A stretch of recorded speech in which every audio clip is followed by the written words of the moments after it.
امام علی مقام امام حسین رضی اللہ تعالیٰ عنہ پھولوں سے زیادہ خوشبودار، چاند سے زیادہ روشن اور صبح کے اجالے سے زیادہ تابناک سیرت رکھنے والی شخصیت کا نام ہے۔ امام حسین رضی اللہ تعالیٰ عنہ کے لیے ایک تو یہ کہ ان کا صبر، ان کی استقامت، ان کا حوصلہ، ان کا حق کے لیے ڈٹ جانا، ان کا باطل کی کمر توڑ دینا، قیامت تک کے ہر باطل کے لیے ان کے نام ہی کا کافی ہو جانا، یہ ساری باتیں اپنی جگہ پر، لیکن کسی محب کے لیے وہ لوگ بھی بڑے قیمتی ہوتے ہیں جو محبوب تک پہنچنے کا ذریعہ ہوتے ہیں۔ وہ رستے بھی بڑے پیارے لگتے ہیں جو محبوب کے گھر کو جاتے ہیں۔ ان گلیوں پر بھی من مٹنے کو جی چاہتا ہے جن گلیوں سے محبوب کبھی گزرتے ہیں، آتے جاتے ہیں، رکتے ہیں، ٹھہرتے ہیں۔ امام علی مقام سیدنا امام حسین اور امام علی مقام سیدنا امام حسن رضی اللہ تعالیٰ عنہ، یہ وہ دو عظیم ہستیاں ہیں جن کی خوشبو محبوب سونگا کرتے تھے۔ او میرے بھائی سن تو صحیح، ان گلیوں سے محبوب کے دروازہ نور سے جو گزر جائے ان کی بڑی عظمت ہے، تو جن کو ہر وقت محبوب سینے سے لگائے رکھے، جن کو کندھوں پر بٹھائے رکھے، جن کے ناز محبوب اٹھائے، اور حضور فرمائیں یہ میرے دو پھول ہیں، یہ میرے پھول ہیں۔ آپ حدیث کو سنتے ہوں گے، روایات کانوں سے گزرتی ہوں گی، لیکن ذرا دیکھیے تو صحیح، ہم اپنے بزرگوں سے جب کبھی سنتے تھے تو وہ کہتے تھے یہ جو نواسیاں نواسے ہوتے ہیں نا، یہ بیٹیوں سے بھی زیادہ پیارے لگنے لگ جاتے ہیں۔ یعنی ہمارے عرف میں اپنی بات کرتے ہیں، ہم اپنی بات کرتے ہیں، جب لوگوں کو کبھی تانا دینا ہوتا ہے نا تو وہ کہتے ہیں کہ اینونا نانکیاں نے خراب کیتا ہے، یہ ساری چھٹیاں وہاں گزارتا ہے، یہ وہیں چلا جاتا ہے، وہیں رہتا ہے، وہاں چونکہ لاڈ دیکھے جاتے ہیں، وہاں چونکہ پیار کیا جاتا ہے، وہاں چونکہ نانا ابو نانی اماں، ہر وقت وہ مجھے اندازہ ہو رہا ہے کہ آپ وہاں پہنچ گئے جہاں میں پہنچا ہوا ہوں۔ یعنی ننہال کا علاقہ ویسے اچھا لگتا تھا، یعنی آنکھیں بھی باندھ دی جائیں تو بندہ وہاں پہنچ جاتا تھا جہاں نانی اماں رہتی ہیں۔ وہ ایک قلبی کیفیات انسان کی ایسی ہوتی ہیں، یہ تو میری اور آپ کی بات ہے، بلا مثال و بلا تشبیہ۔ حضرت عمر نے جناب عبداللہ ابن عمر سے کہا تھا پتر حسنین تو وہ ہیں جن کی نانی کا نام خدیجۃ الکبریٰ ہے اور نانا کا نام محمد مصطفیٰ ہے۔ کیسے کوئی مثال پیدا کرے؟ اور پھر رسول اللہ صلی اللہ تعالیٰ علیہ وسلم کا تو انداز سب کے لیے رحمت والا، کرم والا، عطا والا، نگاہ کرم والا، سب کے، اور ان دونوں کو محبوب نے فرمایا یہ میرے دو پھول ہیں، اور فرمایا یہ دونوں میرے بیٹے ہیں کیونکہ میری بیٹی کے بیٹے ہیں۔ تو محبوب کریم علیہ الصلوۃ والسلام ان کی عظمتیں اور شانیں بیان کرتے کرتے فرمانے لگے یہ تو ان کا دنیاوی مقام ہے نا، کہ تم ان کی فضیلتیں، عظمتیں، شانیں، بلندیاں، یہاں جو دنیا لوگ جن چیزوں کو دیکھتی ہے وہ تم دیکھ رہے ہو، دنیاوی نظر سے لوگ دیکھتے ہیں، تقویٰ، پرہیزگاری، استقامت، صبر، شکر، یہ تم دیکھ رہے ہو، یہ تو دنیا جس کو دیکھتی ہے وہ ہے نا۔ فرمایا کہ ان کا اخروی مقام ہے، وہ کیا ہے؟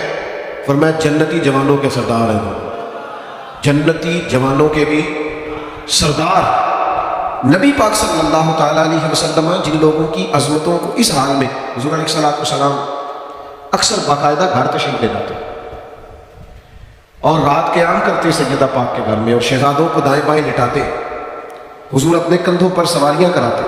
او یار آپ کا کیا خیال ہے کہ یہ بڑا کوئی سادہ سا عنوان ہے اشتہار پہ لکھ دینا محفل ذکر حسین؟ آپ کا کیا خیال ہے کہ یہ آپ کوئی کسی روایتی مجلس میں آئے بیٹھے ہیں؟ آپ کا کیا خیال ہے کہ وہی کوئی خاص مخصوص سا رنگ ہے، وہی ایک انداز ہے؟ اس محفل کے سجانے کے پیچھے وہ حکمت ہے کہ رسول کریم علیہ الصلوۃ والسلام نے ہاتھ اٹھا دیے تھے دعا کے لیے، ہاتھ اٹھا کے دعا کے لیے کہا اے اللہ یہ میرے حسن اور حسین ہیں، میں ان دونوں سے محبت کرتا ہوں، تو بھی ان سے محبت فرما، اور جو جو ان سے محبت کرے تو ان سب سے محبت فرما۔ او میرے بھائی ہم نے تو کسی خاص مقصد کے لیے اس عنوان کے زیر سایہ بیٹھنے کا فیصلہ کیا، یہاں تو کوئی خاص لالچ کار فرما ہے، یہاں تو محسوس ہوتا ہے کہ ان کا ذکر چلنے لگتا ہے تو رحمت اپنا رخ ادھر کرنے لگتی ہے، محسوس ہوتا ہے کہ ان کا ذکر چھڑتا ہے تو ٹھنڈی ہوائیں بھی ادھر کو رخ پھیر لیتی ہیں، یوں لگتا ہے جیسے موسم بھی فیض لینا چاہتا ہے۔ آپ کبھی اندازہ کریں نا حسنین کریمین کی محبت کا، ان کے انداز کا، ان کے آنے جانے کا، کہ حضرت مولا علی شیر خدا شہزادوں کے ساتھ گزر رہے ہیں تو حضرت ابوبکر صدیق رضی اللہ تعالیٰ عنہ دیکھ کے کہنے لگے علی ایک بات کروں؟ کہا کیجیے۔ فرمایا ان شہزادوں کے چہرے آپ پر نہیں ہیں، یہ تو سارے کے سارے مدینے والے محبوب پر۔ یہ تو سارے آپ دیکھ لیں نا، ہمارے اور آپ کے گھروں میں ہوتا نہیں کہ نانا پہ چلا گیا، یہ دادا پہ چلا گیا، یہ سارا ناک تو اس کا جو ہے وہ چچا پہ ہے، اور اس کی ادائیں جو ہے وہ دیکھو کیسے اپنے والد سے ملتی جلتی۔ حضرت ابوبکر صدیق رضی اللہ تعالیٰ عنہ فرمانے لگے سارے کے سارے، ان کے رخسار بھی، لب ہے لالی بھی، ان کی پیشانی کا نور بھی، اٹھنا بھی، بیٹھنا بھی، چلنا بھی، یعنی دونوں کو اکٹھا کریں تو صورت مصطفیٰ بن جایا کرتی ہے۔ او میرے بھائی، کشش دیکھ اس پیار کی، رنگ دیکھ اس پیار کا۔ حضرت عثمان غنی فرماتے ہیں مجھے وہ دن یاد ہے کہ جب دونوں شہزادے ذرا دیر سے حجرے سے نکلے تھے تو محبوب نے مقدس گھٹنے زمین پہ رکھ دی اور بازو کھول دی۔ یہ کوئی میں کسی عام نانا اور نواسا کا پیار بیان نہیں کر رہا، یہ ان کی بات کر رہا ہوں جن کا ہر کام وہی خدا ہے، ان کی بات کر رہا ہوں کہ جن کا اشارہ کر دینا سند ہے، قیامت تک کوئی توڑ نہیں سکتا۔ اور محبوب پاک علیہ السلام کا ان سے پیار کرنا، ان کا ذکر کرنا، روز سنتے ہو باتیں، لیکن ان کا مزہ بھی کبھی تنہائی میں لے کے دیکھو، کبھی ان کی کیفیت بھی ہوتے ہیں کچھ رشتے، مطلب ان میں شدت بڑی ہوتی، کیف بڑا ہوتا ہے۔ میں آپ کو اکثر دیہاتی مثالیں دیتا رہتا ہوں، پھر دیتا ہوں، کبھی کبھی دوستوں میں کوئی گفتگو ہو جاتی، بات ہو جاتی، تو کوئی کسی کے والد پر یا دیہاتی ماحول میں یا خاندان پر اعتراض کرتا تو ان پڑھ سادہ چھوٹا بچہ بھی کہتا گھر تک نہ جائیں بھائی، وہ میری ریڈ لائن ہے۔ چلے بعد میں دولت آ گئی، حالات اور ہو گئے، بھائی سے رٹا شروع ہو گیا، جائیداد کا بات الگ ہے، لیکن سارے دکھ آزمائشیں سہنے والا بھائی اور ساری دھوپ اکیلے برداشت کرنے والا بھائی، ہلکا سا کسی نے اس کے بھائی کو تھپڑ لگا دیا تو اس کا جوش، اس کا رنگ، اس کی آنکھوں کی سرخی، اس کا غصہ سنبھالا نہیں۔ وہ تو میرے پرانو مارے ہیں، تیری جرت کیسے ہوئی میرے بھائی کی طرف؟ تو میں آنکھیں نکال دوں تو ایک دفعہ تو صحیح۔ اور کئی لوگ سنبھال نہیں آتے، تو بردبار آدمی ہے، اس نے کہا تو ٹھیک ہے پر اس میرے پرا لگ چکی ہے، وہ بھائی تو حلیم ہے، سیانا ہے، پڑھا لکھا ہے، لیکن کہتا نہیں تو یہ میرے رشتے کا نہیں پتا، میرے ساتھ جو کرتا میں قبول تھا، پر میرے بھائی کی طرف یہ کیسے ہو گیا؟ رشتوں میں حساسیت ہوتی ہے، وہ حساسیت درد پیدا کرتی ہے، وہ حساسیت جذبہ پیدا کرتی ہے، وہ حساسیت جلال پیدا کرتی ہے، وہ حساسیت، وہ جو باپ اپنے بیٹے کو 2 تھپڑ مار کے ساتھ والے کمرے میں جا کے رو پڑتا ہے نا، غلطی بیٹے نے کی تھی، تھپڑ بنتے تھے، لیکن وہ جو ساتھ والے کمرے میں جا کے رویا، مانا یہ ہے کہ پیار بڑا زیادہ کرتا ہے، بیٹا اچھا بڑا لگتا ہے، اس کا دل نہیں کرتا تھا، مجبوری تھی 2 لگانے کی۔ رشتوں میں حساسیت ہے، یہ میں آپ کی اور اپنی بات کر رہا ہوں، بلا مثال، بلا تشبیہ، کوئی یہاں مثال فٹ نہیں ہوتی، پر خدا را میرے دوستو، ان حدیث کے لفظوں کی حساسیت کبھی نہ بھولنا۔ جتنے مرضی لوگ دنیا میں آئے، کلام کریں، گفتگو کریں گے، تقریر کریں گے، واعظ کریں گے، نصیحت کریں گے، لیکن رسول کائنات محبوب کریم علیہ السلام کا یہ فرمان قیامت تک اپنی جگہ پر حساسیت سے قائم رہے گا۔ میرے رسول نے فرمایا حسین منی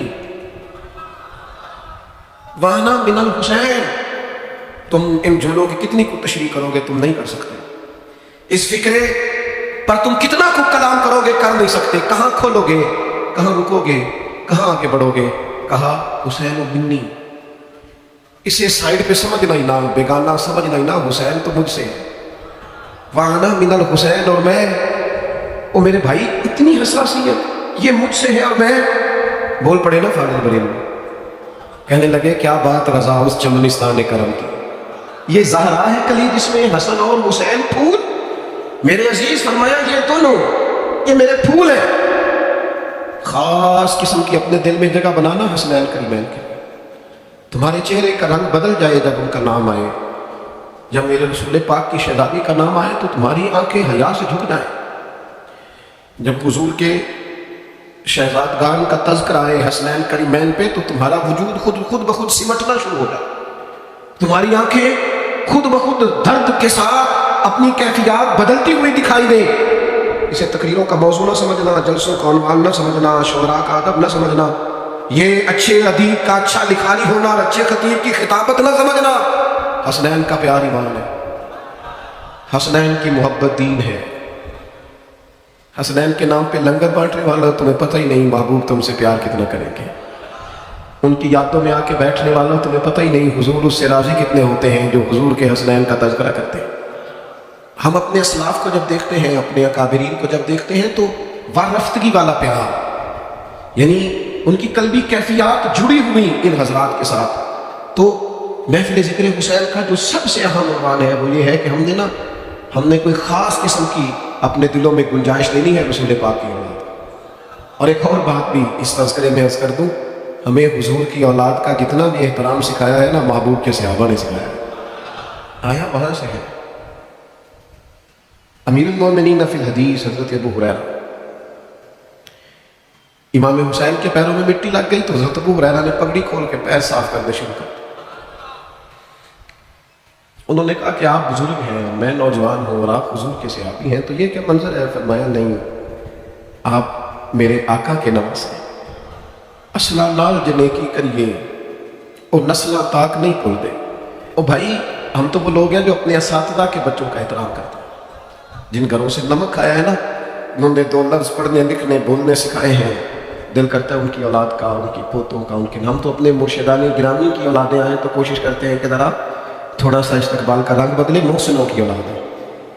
تو جب ہم اپنے محسنوں کی اولاد کا اتنا قدر کرتے ہیں تو جو رسول پاک کی اولاد ہے، جو نبی پاک علیہ السلام کی اولاد ہے، اس لیے ان کو کبھی بھی تقریروں کا عنوان یا خطبوں کا عنوان سمجھ کر نہیں، روایتی محفلیں نہیں، اس میں خاص ذوق، خاص درد، اس کے اندر آپ کی کیفیات کا رنگ تھوڑا انوکھا، آپ کے جذبات محبت تھوڑے انفرادی ہو، نہیں آپ محسوس کریں کہ آپ کے وجود پر بجلیاں دوڑتی ہیں جب ان پاک باز لوگوں کا نام لیا جاتا ہے، جب ان کے تذکرے کیے جاتے ہیں، جب ان کے لیے کوئی جملہ بولا جاتا ہے۔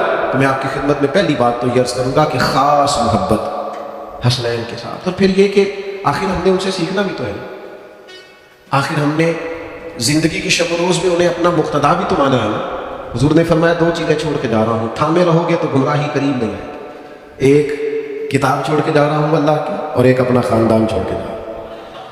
ایک چیز بڑی مشکل ہے پر بڑی ضروری ہے، بڑی اہم ہے لیکن تھوڑی کٹھن ہے، وہ کیا ہے؟ وہ صبر ہے۔ صبر ایک نہایت مشکل کام ہے۔ خود قرآن نے کہا وَاسْتَعِینُوا بِالصَّبْرِ وَالصَّلَاةِ وَإِنَّهَا لَكَبِیرَةٌ إِلَّا عَلَى الْخَاشِعِینَ۔ صبر اور نماز سے مدد لینا پر ہے یہ مشکل، لیکن جو رب سے ڈرے اس کے لیے مشکل ہے مشکل صبر اور نماز، لیکن تمہیں ملے گا کیا اگر تم صبر اور نماز سے مدد لو گے؟ یا ایھا الذین آمنوا استعینوا بالصبر والصلاۃ، ایمان والوں صبر اور نماز سے مدد مانگو، پتہ ہے نتیجہ کیا نکلے گا؟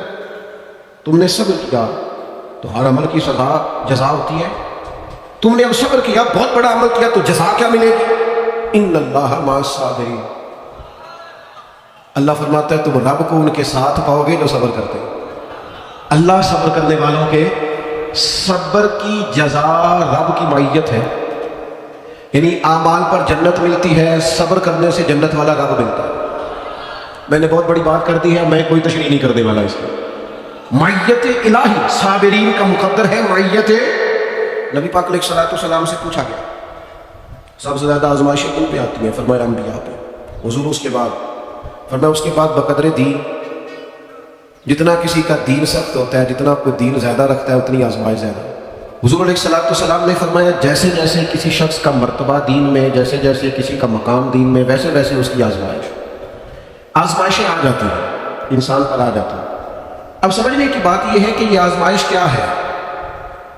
حضرت مولا علی شیر خدا رضی اللہ تعالیٰ عنہ فرماتے ہیں کہ جو صبر ہے نا، یہ ایسی سواری ہے جس سواری کو کبھی ٹھوکر نہیں لگتی۔ اس سواری پہ جو لوگ سوار ہو جاتے ہیں ٹھوکر نہیں لگتی، مطلب کیا ہے کہ یہ لوگ سیدھے صراط مستقیم پہ سفر کرتے کرتے اپنے رب کی بارگاہ میں حاضر ہو جاتے ہیں۔ صبر ایک نعمت ہے، صبر ایک دولت ہے، صبر استقامت ہے، صبر کچھ تدبیری ہے، صبر اللہ اور اس کے رسول کا مطالبہ ہے۔ صبر کے ساتھ، حوصلے کے ساتھ آگے بڑھنا، جیسے جیسے کوئی دین میں مضبوط حدیث پاک موجود ہے، تو اب آپ اس حدیث کی روشنی میں دیکھیے نا کہ امام حسین کا صبر کس طرح کا ہوگا، جنہوں نے بچوں کی شہادتیں بھی دیکھی، خدام غلاموں کا شہید ہونا بھی دیکھا، خود بھی راہ خدا میں سارا کچھ پیش کیا، تو حدیث بتاتی ہے پھر اللہ تعالیٰ نے انہیں دین میں کتنا مقام عطا فرمایا ہوگا، کیا پھر ان کے مقامات ہوں گے۔ صبر آپ کو سیکھنا ہے، اور حضور کی اولاد پاک کی زندگی سے، اسوہ نور سے جو چیز سب سے زیادہ ملتی ہے وہ صبر ہے۔ میں آپ کی خدمت میں ایک بات عرض کروں، آزمائشیں جتنی زیادہ سخت آتی جاتی ہیں انسان کو اتنا زیادہ مضبوط کرتی جاتی ہیں۔ میرے والد صاحب ایک مثال دیا کرتے تھے، کہتے تھے کسی نے نہ پتھر سے پوچھا کہ تو گول کیوں ہے؟ اس نے کہا لوگوں نے ٹھوکریں بڑی ماری ہیں۔ کسی نے ادھر سے ماری, کسی نے ادھر سے ماری, تو کھا کھا کے نا تو میں پھر سارے کا سارا گول ہو گیا, سخت ہو گیا. ٹھوکریں بھی بڑی لگی. ٹھوکر لگتی ہے تو انسان ہم نا تھوڑی آسودہ زندگی کے قائل ہو گئے, مشکلات کے قائل نہیں.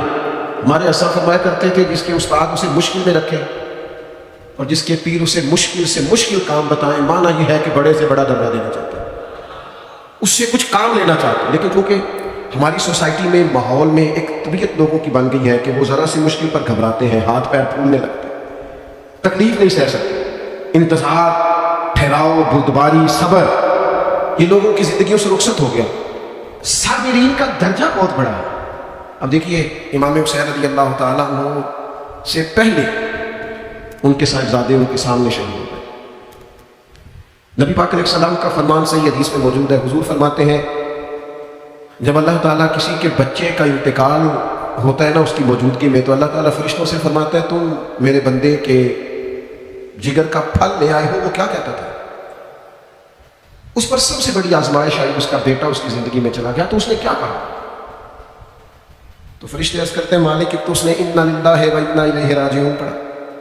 اور اس حال میں بھی کہ ہم اس کا بیٹا لے آئے ہیں, وہ پھر بھی اپنے رب کی تعریف ہی کر رہا تھا. وہ تیری حمد بیان کر رہا تھا. تو حضور علیہ السلام فرماتے ہیں, رب فرماتا ہے پھر اس کے لیے جنت میں ایک گھر بنا دو اور گھر کا نام بھی بیت الحمد رکھ دو. اس نے پھر بھی میری حمد کی ہے, میں نے اتنی زیادہ آزمائش کی, اتنی زیادہ, پھر بھی حمد ہوتی رہی. میں پھر عرض کروں گا اس حدیث کی روشنی میں بھی ذرا امام حسین کو دیکھیے. بیٹا لے آئے ہو تو پھر بھی حمد کرتے تھے, جنت میں گھر بناؤ اور گھر کا نام بیت الحمد رکھو. تو امام حسین نے تو سارا گھر دینے کے بعد حمد اس طرح کی کہ ساری سجدے میں رکھ دی, اللہ کی تعریف اس طرح کی کہ پھر سر جھکا دیا. تو پھر ان کا اجر تو محبوب نے پہلے ہی بتا دیا تھا کہ یہ جنتی نہیں, بلکہ صرف یہ تو جنتی جوانوں کے بھی سردار ہیں, یہ سردار ہے, امامت ہے ان کے پاس جنت. میرے عزیز, ہم نہ آہستہ آہستہ ٹوٹ رہے ہیں, ذہنی طور پر قوم بکھر گئی. کوئی بھی ایک منفی بات آپ سوسائٹی میں چھوڑ دیں, وہ بڑی جلدی پروان چڑھنے لگتے ہیں. ہمارے لہجوں سے, ہمارے لفظوں سے, ہماری ملاقاتوں سے بے صبری چھلکتی ہے. ہمارا روزمرہ کا انداز بتاتا ہے کہ جس چیز کی سب سے زیادہ ضرورت ہے وہ حوصلہ, تدبر, صبر, استقامت. امام حسین کے بڑے درجات تھے اور میں کہہ چکا ہوں کہ اللہ کے چنے ہوئے لوگ تھے, لیکن اس کے باوجود اللہ نے ایک نظم بنایا ہے, ایک ترتیب بنائی ہے. ایک اس کی حکمت کا تقاضا ہے کہ رب کے ہر بندے کو آزمائش سے گزرنا, وہاں سے ہو کر اسے اللہ کے حضور حاضر ہونا. لیکن عجیب لوگ ہیں نا, سارے درجہ چاہتے ہیں, ہر بندہ عزت چاہتا ہے, ہر شخص بلندی چاہتا ہے, ہر شخص مرتبہ چاہتا ہے, اور امتحان دینے کو تیار ہے. حالانکہ نامی کوئی بغیر مشقت نہیں ہوا, 100 بار جب عقیق کٹا تب جا کر نہیں ہوا. یہ جو بغیر محنت کے آگے جانے والے ہیں نا, یہ ناراض نہ ہو جائیں, یہ خوابوں کی دنیا کے بادشاہ ہیں. خواب دیکھنے کی کوئی پابندی نہیں, صبح شام دیکھیں, لیکن یہ صرف خواب ہی رہے گا کہ آپ محنت کوئی بھی نہ کریں. اور درجہ میں اللہ کے فضل پر معاذ اللہ کوئی کلام نہیں کر رہا, وہ چاہے جس کو چاہے جب چاہے عطا کرے, لیکن میں اس کا قانون کرم بیان کر رہا ہوں کہ اگر آپ کو سونا بھی اپنی مرضی سے ہے, اٹھنا بھی اپنی مرضی سے ہے, کھانا بھی اپنی مرضی سے ہے, آپ کو ملاقاتیں من چاہیے, زندگی من چاہیے, اور درجات بھی آپ کو چاہیے, تو میرے بھائی سونے والے کبھی منزلوں تک نہیں پہنچا گئے. منزلوں پہ تو وہ پہنچتے ہیں جو صبح سویرے اٹھ کے سفر شروع کرتے ہیں. منزلوں پہ تو وہ پہنچتے ہیں جن کو یہ خیال ہوتا ہے کہ رستے میں پہاڑ آیا تو پھر بھی میں نے گزرنا, دشوار گزار گھاٹی آئی تو پھر بھی میں نے گزرنا. جن کا خیال ہوتا ہے کہ اگر موسم صحیح ہوا جو خراب ہوا, مجھے بہرحال اپنا سفر طے کرنا ہے. اپنی زندگی میں امام حسین رضی اللہ تعالیٰ عنہ سے یہ سیکھ لو اچھے طریقے سے کہ آپ کے اندر کمال کا صبر ہونا چاہیے, کمال کا. محبتیں بھی امام حسین سے کرنا, اور ذرا سی گرمی پہ چینخ اٹھنا. وہ کئی دفعہ نا جی کچھ لوگوں پر بڑا احساس ہوتا ہے کہ یار تو حسینی ہونے کا دعوے دار ہے, اور ناراض تو 1 منٹ سے پہلے ہو جاتا ہے, برداشت تجھ سے تھوڑی سی بھی نہیں ہوتی, اور دعوے تیرے بہت بڑے بڑے. وَلَنَبْلُوَنَّكُمْ بِشَيْءٍ مِّنَ الْخَوْفِ وَالْجُوعِ وَنَقْصٍ مِّنَ الْأَمْوَالِ وَالْأَنفُسِ وَالثَّمَرَاتِ. رب کہتا ہے میں تو تمہیں آزماؤں گا, بھوک سے بھی, پیاس سے بھی, جانوں مالوں پھلوں کی کمی سے تمہیں آزماؤں گا. ہاں اگر تم پورے اترے, آزمائش, یہ خوشخبریاں لینے کے جو شوقین ہیں وہ اس آیت کو پڑھے, اگر یہ سارے کام اس پر تم